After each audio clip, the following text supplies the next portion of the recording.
Welcome to Main Street Podcast, an opportunity to talk to Idaho's elected leaders about the issues that matter to you.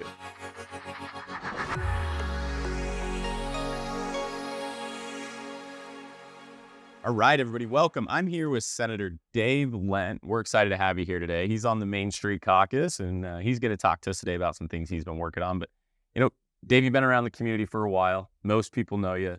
To those that don't, why don't you give us a little introduction? Give us a little behind the scenes of who is Senator Lent. Well, it's kind of funny because a lot of times people say, "Oh, you're Terry Tavasi's husband." Yeah, that's how I know you. Yeah, because my wife, of course, has taught for like 30 years, and now she's teaching kids of kids who she taught. So, does a great job, and it's been a great run with that. I was raised in Shelley, pretty much a typical southeastern Idaho kind of guy.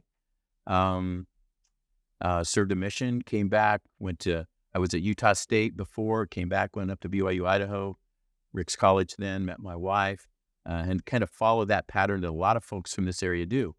It's interesting, though, that I then went to the College of Eastern Idaho now, which then was EITC, picked up a one-year certificate, went out to the site, got a job, and started going back to school with the site paying for it. And in doing so, then I was able to pick up my bachelor's degree and do some other things. And it's been really good. I've really enjoyed it. I then have retired. I served on the Idaho Falls School Board, District 91, for 12 years, was the chair there. That's when we brought in Compass Academy. We wanted to provide more flexibility and options for students and parents, and that's proved out to be very well. We built we didn't build them, but during that period of time, the 4 new elementary schools were built as well. And then my career at the site was health physics, which is radiation protection stuff. Then when I went back to school, I got a degree in adult education, moved into training, and I retired from the site as the director of training for one of the contractors. So that has kind of led me into this dual role in my career of both the nuclear side and also the workforce side in education. And that's really what I've tried to focus on in my tenure in serving the people of our community. That's fantastic. And so you've had the experience and the background that really prepared you for the legislature. But what point in time did you decide, I've got a happy family, a great wife, and got a wonderful job. You know what I'm going to do? I'm going to go and run for the state senate. How did that process come? And do you regret it? I don't regret it. It is a tremendous commitment, much more than I imagined going in. I was on the school board at the time, getting ready to retire from the site. Was approached by some people from our community saying, we'd like to see you continue with your knowledge and expertise at the legislature level. And so I did and ran, and I'm in my 3rd term. I'll be in my 6th year next year. I serve as the chairman of Senate Education, and I also serve on the Joint Finance Committee. And in addition, I've had several roles, and I have some appointments from the governor that I've served as well, both at the state and national level. Right. So those are big jobs for people out there that might not be familiar with the process of how the legislature works. Let's start with JFAC, the Joint Finance Appropriations Committee, right? Let's talk about what that looks like to you, what your roles are, and some things that you were able to do in the last few sessions that you're proud of and have helped out your voters. That's a great question because it gives us an opportunity to talk about promoting Republican ideals. And so JFAC, if people aren't aware, the legislature has a constitutional responsibility to balance the budget every year. I mean, we cannot go home until that budget is balanced. Which is a little different than what Congress does in D.C., right? Yeah, we don't have a machine in the back room. Right, you're not printing cash. Got it. No. So we have to work through it, and we have to figure out where to put the money, how to handle the federal funds or state funds. In cases like this where we have excess revenue coming from, and you may have or be aware that we're about $300 million now in revenue that we're giving back to the citizens of Idaho in tax relief that will show up in their property taxes this fall. Wow. So that's a significant thing. So when we talk about Republican principles, we talk about things like lowering taxes. We talk about building our education, strengthening our education. Talk about how are we doing economically? Are we building our business and industry to create a strong economy? And then, of course, you have national defense, which we don't have a lot to do with. But those are things that we work on. And so when I spend my time and effort, I realize that there are moral issues out there that deserve some attention. But I don't think that should be all the attention we're doing, and that should suck the air out of the room. I think we have people in the legislature who really kind of make that their issue, and they work it, give its. They're things that we need to consider and do. At the same time, we need people who are willing every day to do the work, the daily work that it takes to run government and promote these ideals that we're talking about from our party, about our economy, about education, those kind of things. So I tend to spend my time really focusing on those. How can we build our economy? And even things like I was a co-sponsor of a bill called Clean Slate last year, which has to do with if you're a convicted felon, this is a nonviolent low-level felony. After a period of years, if you're clean, you don't do anything, and you've done all your restitution, you can have that basically concealed as far as from a legal perspective. What we found, and I don't mean to get off this track, but what we found is, in fact, I was at the women's prison last week in Pocatello. Okay, yeah. Talking to the warden. She said 37% of convicted felons in Idaho are back in within 3 years. Wow. So my approach to that is that's a significant tax burden. Yeah. What are we doing to address that, to reduce the cost of that? And are we really spending our money in the right way? When she says, 60+% of those people are in there because of drug-related issues. Are we really spending the money in the right way? So that's my concern in that area. So really, for me, it comes back to the cost and the cost of government and the cost of incarceration and how ineffective we're being in keeping people out. I love that. And I love seeing conservatives be tough on crime, but also welcome to criminal justice reform. We saw that with our previous administration, where they said, look, why are we spending money? Why are we wasting tax dollars on programs and processes that aren't working? So Clean Slate, great example of a way that you can have a conservative solution to problems like this. Let's talk a little bit about what's going on in the Education Committee, the Senate Education Committee. Anything big happen this last session over there? Oh, we had a number of things. In fact, this last week I was in Boise. The Idaho Business for Education asked myself and the House chair of their Education Committee to come and present to them and talk about legislation last year and what we're looking at this year.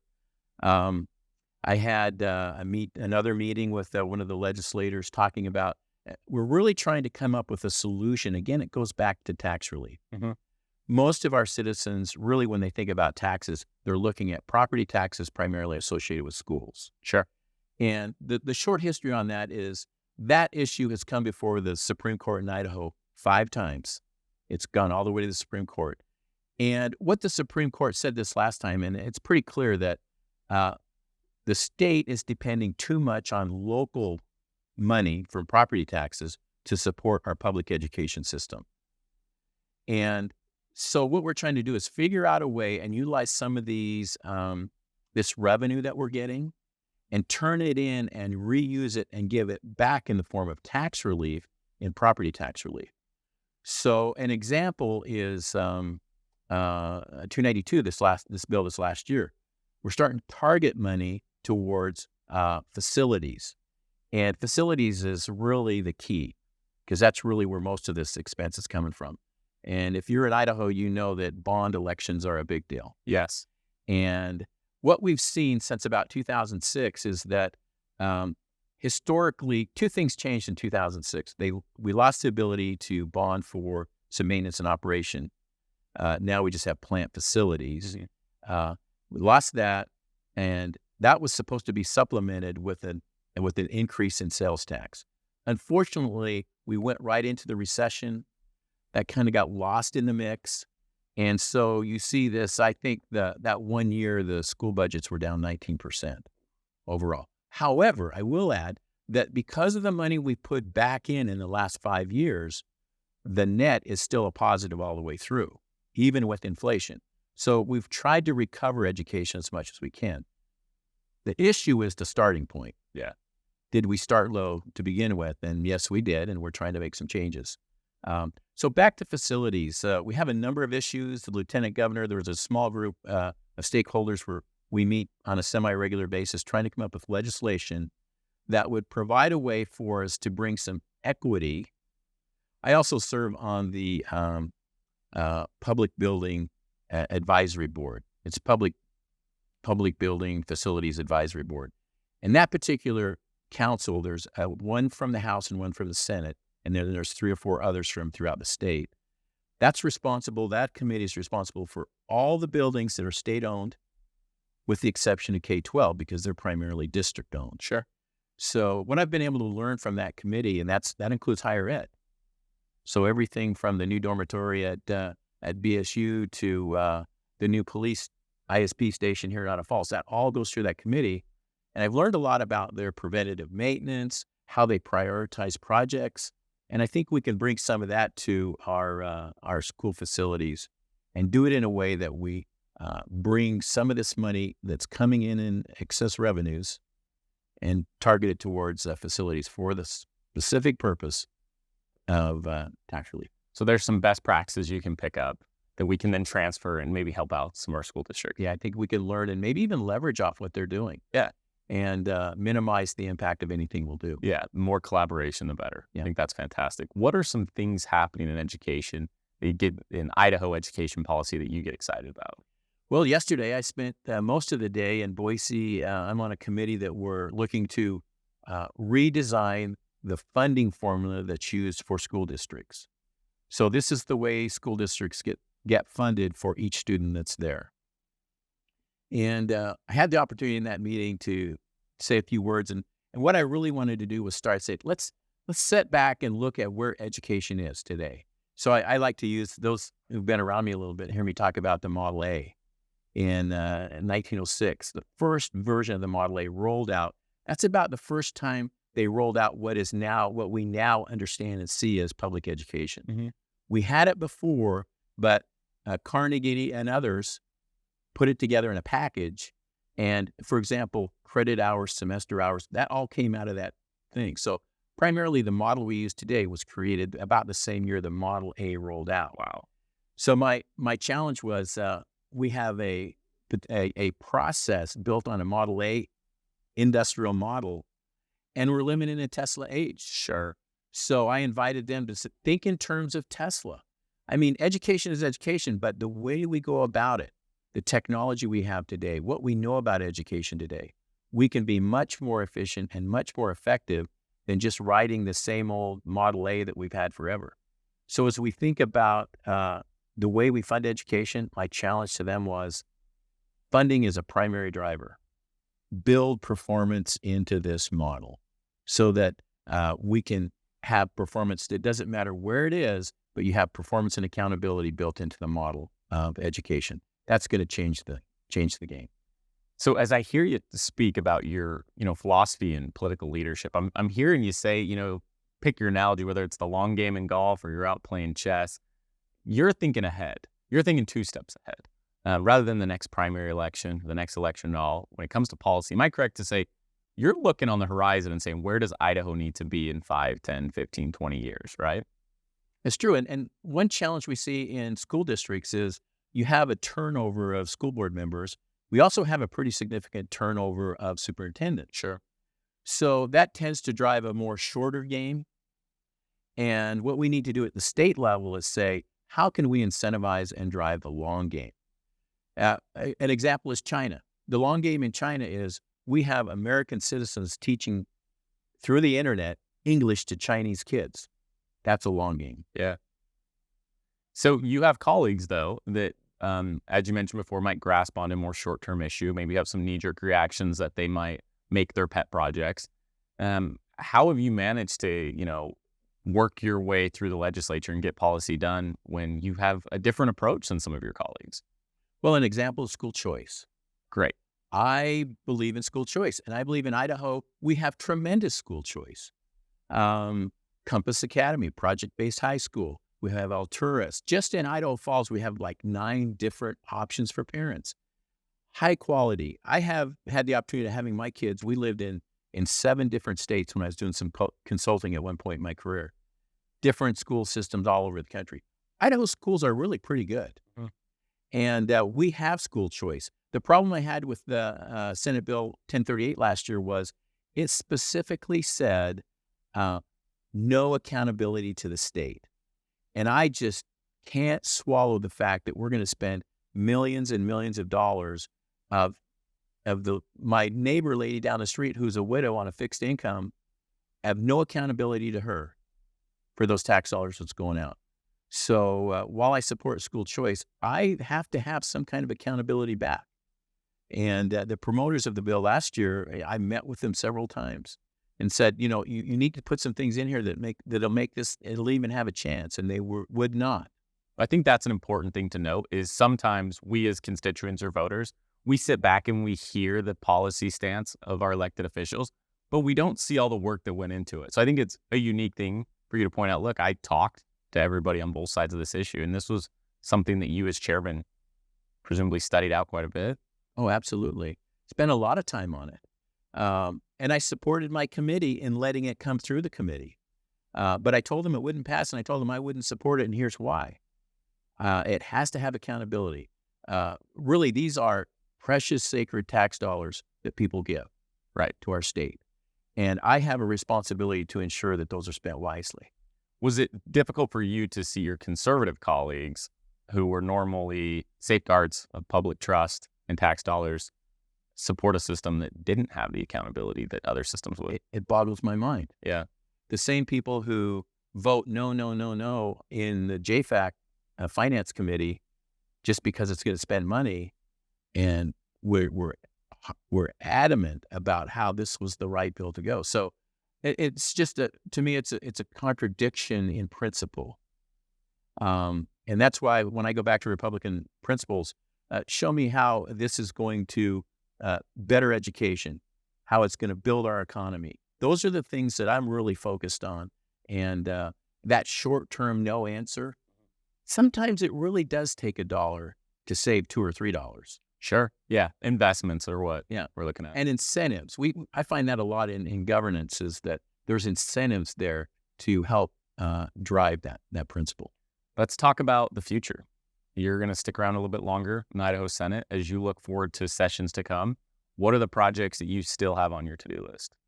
Well, I'm a believer that we have hammered teachers, and I don't mean to be disrespectful, but we have pushed teachers all these years, and we're not seeing any kind of a change in the outcomes. Sure.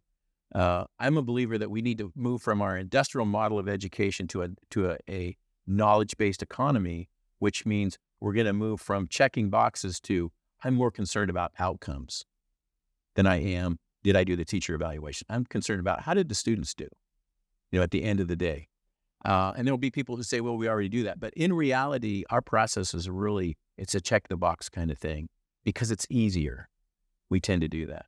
So I think as we move forward in education primarily, we have to be brave. Yeah. We have to understand that there's some risk involved. But if we're going to move from A to B and we're going to stop just complaining, I see a lot of people in legislature, they can tell you what's wrong with anything that you bring up. Yeah. And they're willing to tear it down. And you say, okay, but what's the solution? Where do we go? How do we make it better? That's a whole different perspective.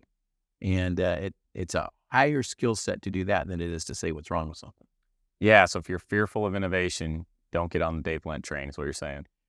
If we want to move the needle on education in Idaho, we're going to have to do it differently.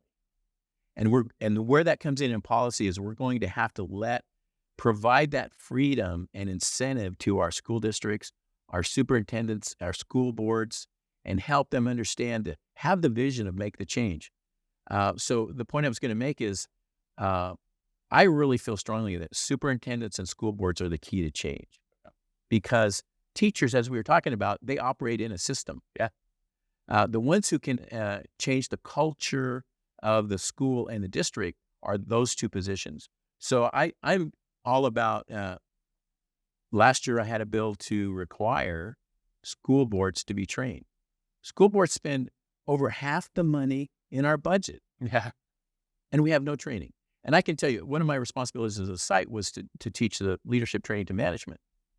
We would never, in a corporate setting, put a person in a seat with that kind of responsibility, that kind of budget, without some kind of training, right, and ensuring to help build their capacity. And I honestly think that's why a lot of people get dissatisfied with their service at school boards, is they don't ever feel like they can really jump in and contribute because they haven't been. And it's kind of ironic that in an education setting, we have people who push back about being trained. Right. The right kind of school board members would Yeah. welcome that. And so what we see across the state is those school boards and superintendents that participate in training, professional development, they tend to be the ones that are performing. All right. So there's some good things coming on the policy front. Let's talk the political front. What are you finding exciting about being a part of the Idaho Republican Party, and where are you frustrated and where the political scene and our culture in Idaho is headed? Well, what I think about the political scene, and again, I go back to my Republican principles, we look at what we've done in the last 4 years in this state. We're talking about $300 million back to our taxpayers. We're talking about historical investments in infrastructure. We're talking about historical investments in education.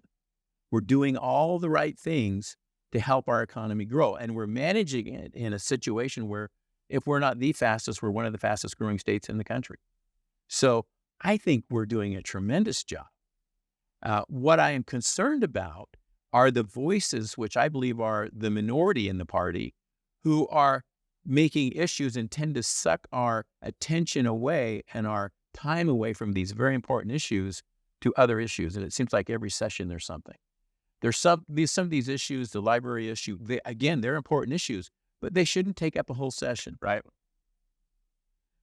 We had the library, we've had teachers, all these things.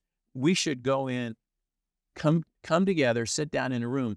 I was listening to the radio recently. They're talking about civility. Mm-hmm.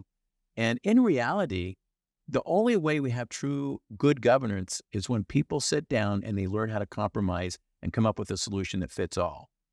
When people go into a room and they stamp their feet and go to their corner and say, it's my way or no way, government comes to a standstill. And that's not what we need in Idaho. In Idaho, we need governance that people get in, they roll up their sleeves, and they say, okay, they start with, what do we have in common? Where are our differences? How can we work this out? Because it's for the betterment of the people we serve.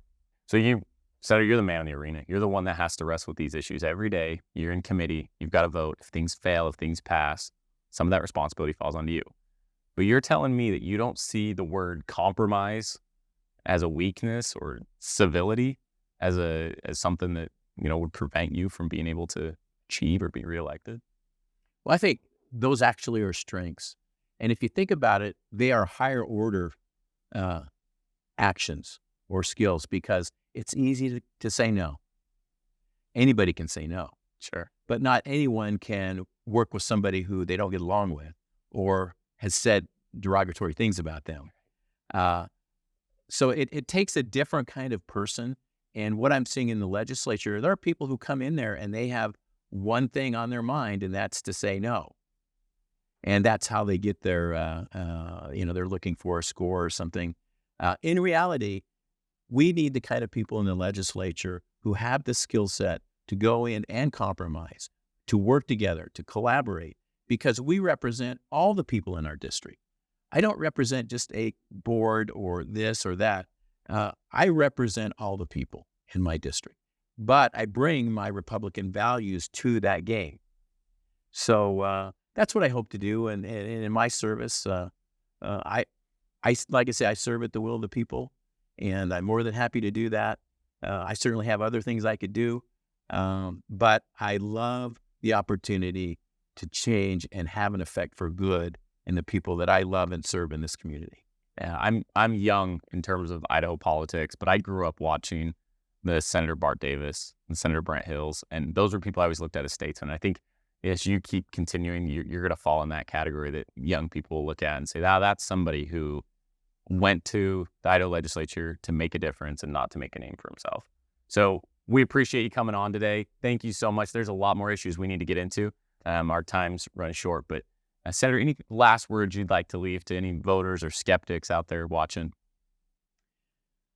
Well, I would say, as we know, we live in this digital age where information comes from so many places, and it's so easy to be distracted. a lot of times I think you have to go back and rely on the things that you know.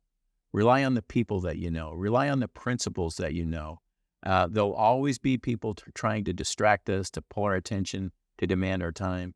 But when it comes to who you vote for, I would say go with people you know and go with people with a record. I've tried to serve this community for, it'll be 16 years now. Wow. And, you don't serve in the legislature to make money. I can tell you that. But you serve because you want to make a difference. And that's what I'm here to do. And as long as I can do that, I'm happy to serve. We appreciate the difference you're making. Thanks so much for coming on, and we'll definitely have to have you back. You up for it? Yeah. Fantastic. Thank you so much.